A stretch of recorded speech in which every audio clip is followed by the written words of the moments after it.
students, very good evening. Again I am here, Shalini Bhatia. Welcome to my channel. And in my previous video I have posted till now 6 videos, and in those videos I told you about the very first. I told you the order of the sentence, that is subject, verb and object. आपको बताया था हमने subject और verb और object English के sentence के order में होता है. After that I told you about the subject, कि subject क्या होता है, उसके kinds बताया आपको. Then I told you about the verb and kinds of the verb. 2 types of a verb I told you in that video, helping verb and main verb. And the third one is object. I told you what is object. Object is a thing. और बताया था जब object की बात आई, then the view came in my mind transitive and intransitive. Because without object कोई भी sentence होता है वो transitive नहीं होता, intransitive होता है. और जिसमें object आता है that is called transitive. Here example is I have written on the blackboard. See, Ram writes a letter.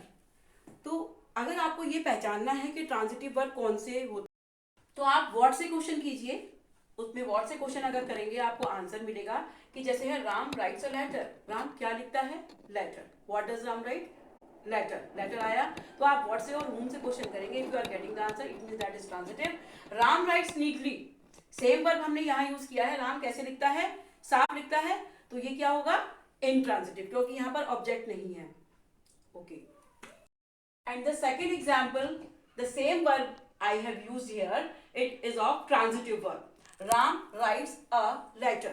I told you in my previous video that you put the question by what or whom. If you are getting the answer, you will put the question what does Ram write? क्या लिखता है Ram? Letter लिखता है. तो letter इसमें object है. यहाँ पर neatly है, वो neatly adverb है. तो दो एक same verb we can use transitively और intransitively. Ram writes a letter, ये ट्रांजिटिव वर्ब है. राम राइट्स नीटली इनट्रांजिटिव है. ट्रांजिटिव वर्ब की पैसिव वॉइस बनती है और इनट्रांजिटिव वर्ब की पैसिव वॉइस नहीं बनती.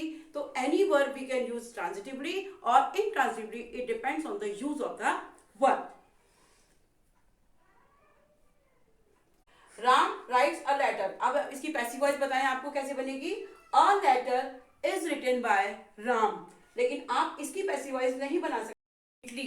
This sentence we cannot change into passive voice. इसका passive voice नहीं बनेगा because there is no object. It's okay.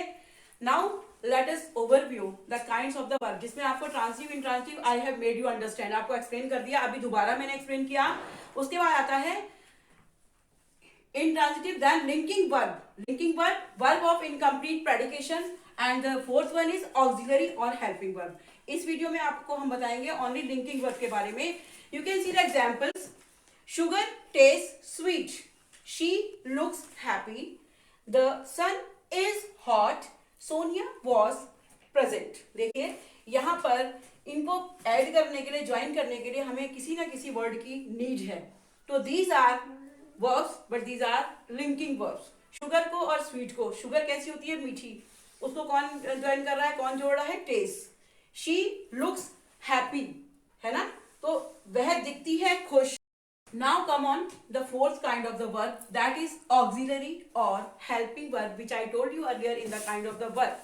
जब हमने आपको kind of the verb sentence order में बताया था बच्चों, जिसमें कि ये था मेन वर्ब और हेल्पिंग वर्ब, तो वहां पर आपको ऑक्सिलरीज बताए थे हमने, है ना. तो यहाँ पर example is given here. Ram is writing a book. Is helping verb. It is auxiliary. Primary auxiliaries. अब primary auxiliaries किसे कहते हैं? That I will tell you. He was singing a song. तो was इसमें auxiliary है, सहायक क्रिया है ना. It is was is helping the verb, main verb singing. Is helping the main verb writing. Writing, singing. ये क्या है? Main verb.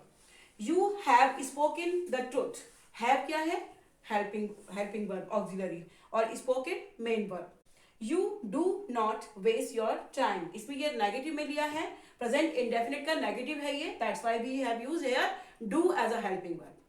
Visit the zoo. क्या तुमने कभी जू को देखा? यहाँ पर ये पास्ट टेंस है. तो पास्ट टेंस पे हम इंटेरोगेटिव में डिड का यूज करते हैं, जो कि हम आपको आगे टेंसेस कराएंगे, उसमें ये सारी चीजें बताएंगे. इनको ऑक्सिलरीज, प्राइमरी ऑक्सिलरीज क्यों बोलते हैं बच्चों? क्योंकि इनका यूज टेंस के लिए किया जाता है. प्राइमरीली किया जाता है. टेंस का निर्माण जब होता है, टेंस जब क्रिएट करते हैं, then we use these helping verbs, these auxiliaries. That's why they are called primary auxiliaries. और जो सेकंड होते हैं will, shall, can, need, they are modal, है ना. तो वो मॉडल आपको अलग वीडियो में बताएंगे, that is the different topic. और ये जो है आपके हेल्पिंग वर्ब हैं, जैसे राम इज राइटिंग, इससे हमें पता लगता है कि ये प्रेजेंट कॉन्टिन्यूअस टेंस है। ही वॉज, तो वॉज से हमें पता लग रहा है ये पास्ट कॉन्टिन्यूअस टेंस है, past continuous. You have spoken, it is present perfect tense.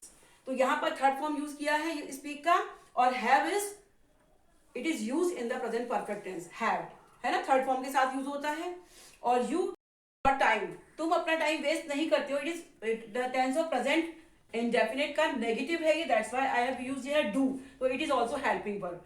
Did past tense है, तो यहाँ पर डिड जो है हेल्पिंग वर्ब है, इंटरोगेटिव में हमने यूज किया है। In this way these are the helping verb और ऑक्सिलरीज और सहायक क्रिया, है ना। तो इस तरीके से हमने आपको वर्ब के काइंड्स बताए, transitive, intransitive, linking verb, auxiliaries. And the next, in my next video, I will tell you about the tenses. We will take from the very beginning, present indefinite से हम लेंगे. First, I will tell you about the kinds of the tenses. And don't forget to watch my channel and subscribe it and watch it and comment it. And if there is any problem, you can ask me in your comments. Bye, students.